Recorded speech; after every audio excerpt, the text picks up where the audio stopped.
ఉమ్మడి మహబూబ్నగర్ జిల్లాలోని అతిపెద్దదైన మహబూబ్నగర్ మున్సిపాలిటీలో రాజకీయం రసతరంగా మారుతుందని చెప్పవచ్చు.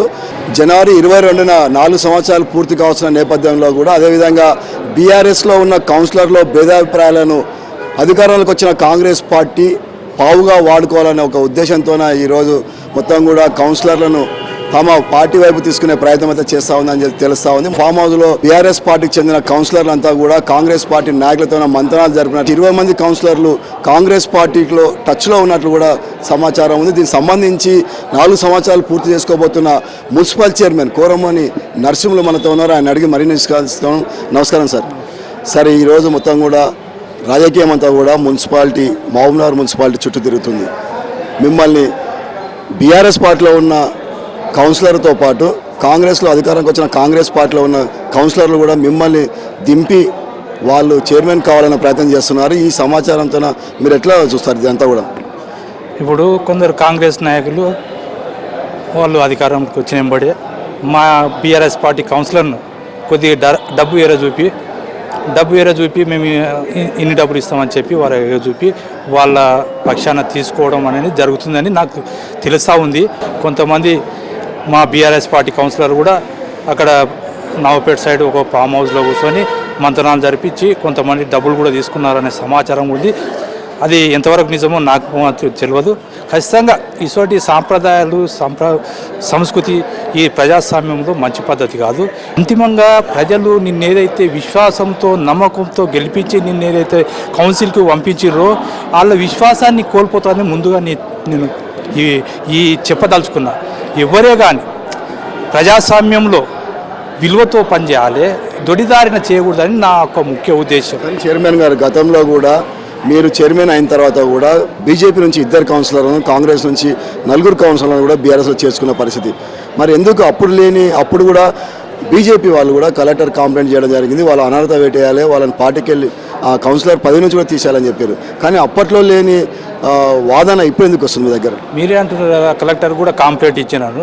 కలెక్టర్ కంప్లైంట్ ఇస్తే కలెక్టర్ చర్య తీసుకున్నారు అధికారులు. మేము తీసుకోవద్దని ఏనాడు చెప్పలే. ప్రజాస్వామ్యంలో ఎవరైనా ఇవ్వచ్చు, ఎవరి మీదైనా కంప్లైంట్ ఇవ్వచ్చు. తీసుకునే హక్కు చట్టం పరిధిలో ఉంటుంది కాబట్టి చట్టం తన పని తను చేసుకోపోవాలి. ఈరోజు మా పార్టీలోకి వచ్చినా సరే, వాళ్ళ పార్టీలోకి వచ్చినా, ఈరోజు మా పార్టీలోకి ఎందుకు వచ్చిందని మేము చెప్తున్నామంటే, మా ఎమ్మెల్యే గారు వచ్చినాక తెలంగాణ రాష్ట్రం ఏర్పడినాక ఎంతో అభివృద్ధి పనులు చేశారు. గత 70 సంవత్సరంలో ఏ ఎమ్మెల్యే చేయనని అభివృద్ధి పనులు చేసింది కాబట్టి ఆ అభివృద్ధికి ఆకర్షితులై మా పార్టీలోకి వచ్చారని నేను నమ్ముతున్నా, విశ్వసిస్తున్నా. కానీ 4 సంవత్సరాలు మీరు పెద్ద ఎత్తున అభివృద్ధి చేశామంటున్నారు. అదేవిధంగా కోరమని నరసింహులకు మంచి స్వాముడు అనే పేరు కూడా ఉంది మహబూబ్నగర్ మున్సిపాలిటీకి సంబంధించి. కానీ ఎందుకు ఈ 4 సంవత్సరాలు అభివృద్ధి చేస్తున్నా కూడా ఎందుకు కౌన్సిలర్ 20 మంది కాంగ్రెస్ టచ్లోకి వెళ్ళారని, అంటే అభివృద్ధి లేదనే ఉద్దేశంతోనా, లేకపోతే కౌన్సిలర్స్ ఏ ఉద్దేశంతోనో వాళ్ళు వెళ్తా ఉన్నారు? దీనికి నేను ఏకీభవించాను. గతంలో మున్సిపల్ చైర్మన్లు ఎంతోమంది అయిన మహబూబ్నగర్కి, గత చైర్మన్లకు ఇప్పుడున్న చైర్మన్కు నేను చెప్తలేను, నేను పెద్దగా ఆర్భాటాల కొత్తలేను. గతంలో ఉన్న వాళ్ళు ఏ విధంగా ఇది చేసిండ్రు, ఇప్పుడున్న మున్సిపల్ చైర్మన్ ఏ విధంగా ఎందుకు మీరే అంటున్నారు సమ్మిట్ అని. నేను ఎక్కడ ఏదైనా ఇల్లీగల్గా కట్టినా వాళ్లకు చట్టపరంగా ఈ విధంగా ఉంటుంది సంజాయించి, ఎవరైతే సెట్ బ్యాక్ కట్టుకోకుంటే సెట్ బ్యాక్ కట్టుకోండి, ఎవరికి ఇబ్బంది లేకుండా. ఎందుకంటే ప్రభుత్వంలో ఉన్నాం కాబట్టి ఎవరికి ఇబ్బంది చేయకుండా మీ పనులు మీరు చేసుకోండి. ఏడైనా గడే లేఅవుట్ల విషయం కానీ, కమర్షియల్ విషయం కానీ గతంలో ఎన్నో అవకతవకలు జరిగింది, ఎన్నో కంప్లైంట్ వస్తుంది. నేను చైర్మన్ అయినాక ఎలాంటి అవకతవకలు లేకుండా పారదర్శకంగా నేను పదవి వచ్చిందని ఎప్పుడు ఊవెత్తున ఎగిసిపడాలి, పగిలి పోతుందని కూడా నేను ఎప్పుడు నేను పదవికి ఆశించే మనిషిని కాదు. ప్రజలకు భగవంతుడు నాకు అవకాశం ఇచ్చిండు, ప్రజలకు సేవ చేయాలి, మంచి చేయాలనే ఒక సంకల్పం ఉన్న వ్యక్తిని కాబట్టి నేను ప్రజలను ఎవ్వరూ నాకు ఫోన్ చేసినా నా నుంచి అయ్యేది ఖచ్చితంగా ఇది అవుతుందంటే మా మున్సిపాలిటీ అధికారులకు చెప్పించి వాళ్ళ సమస్యను పరిష్కరించే దిశగా. ఈవెన్ లైట్లు పోతే కూడా లైట్లో కూడా నాకు కొంతమంది ఫోన్ చేస్తే నేను స్పందించి, ఎందుకంటే ప్రజాస్వామ్యం నేను మున్సిపల్ చైర్మన్ మొదటి పౌరుని కాబట్టి నా బాధ్యత.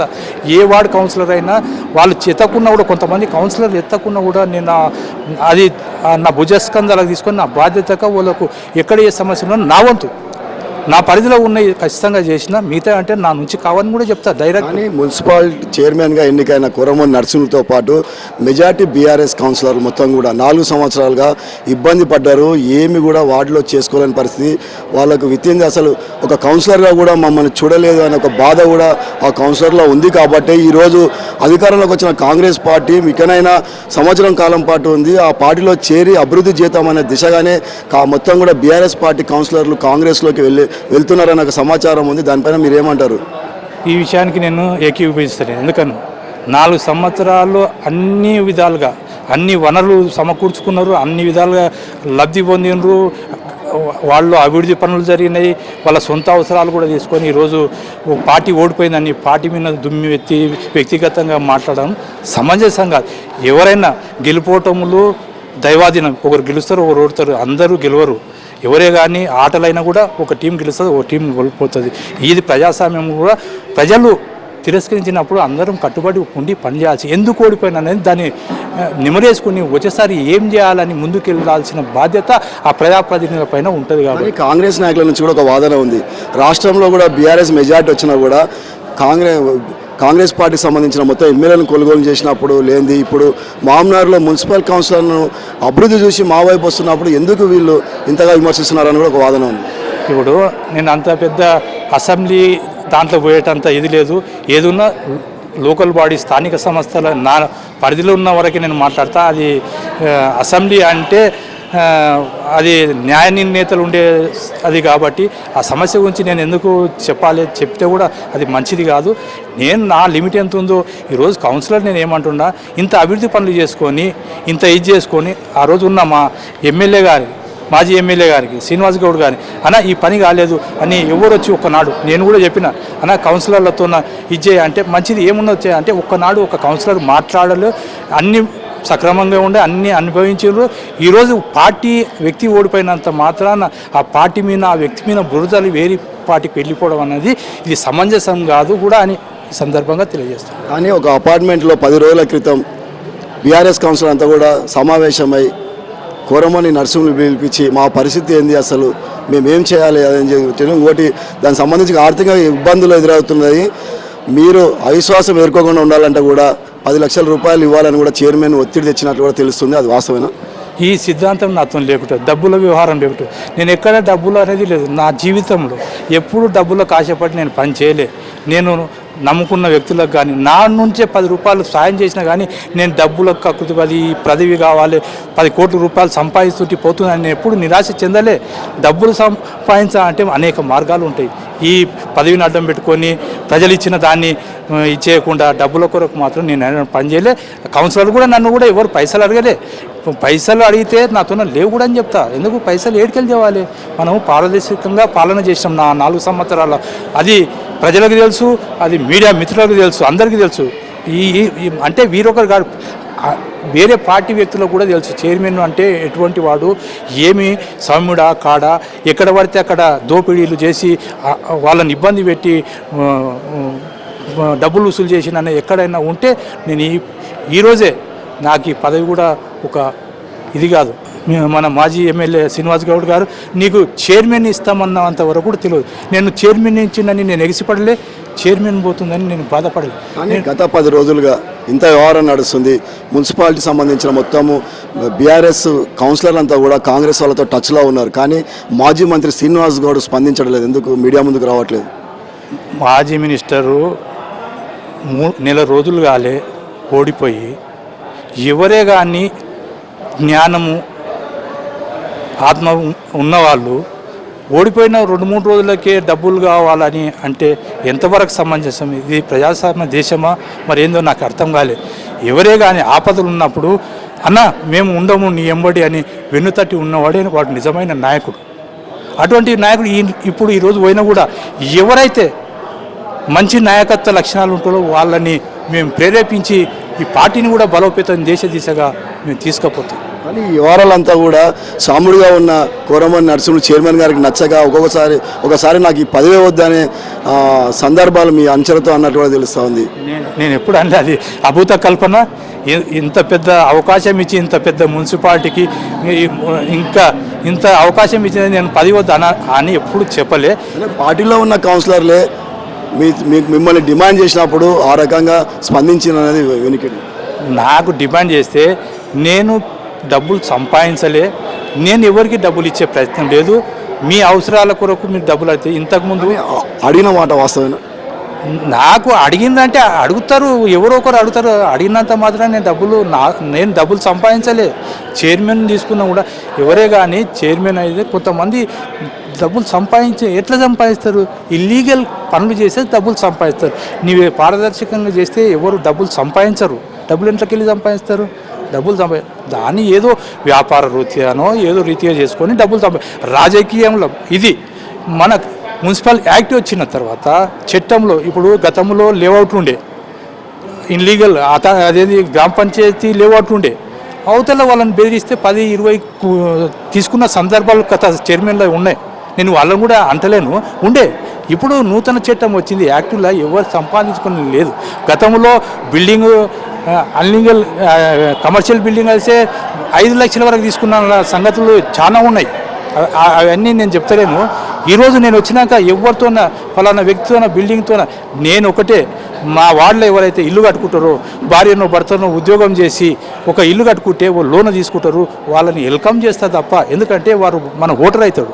వాళ్ళని వెల్కమ్ చేసి వాళ్ళకి అన్ని విధాల సదుపాయాలు కల్పించే బాధ్యత నాదని చెప్పి నేను ఆ విధంగా చేసిన తప్ప ఎవరు ఈరోజు తీసుకున్నా అంటే మస్తు తీసుకోవచ్చు, అది మంచి పద్ధతి కాదు. నాకు ఆ పైసల మీద వ్యామోహం అనేది లేదు అని సొంతంగా చైర్మన్గా నిర్ణయాలు తీసుకోలేకపోయాడు కొరమన్ నరసింహులు. చెప్పిన దానికి మాత్రమే తలూపి మొత్తం స్టాంప్గా మారిపోయాడని కూడా ఒక వాదన ఉంది.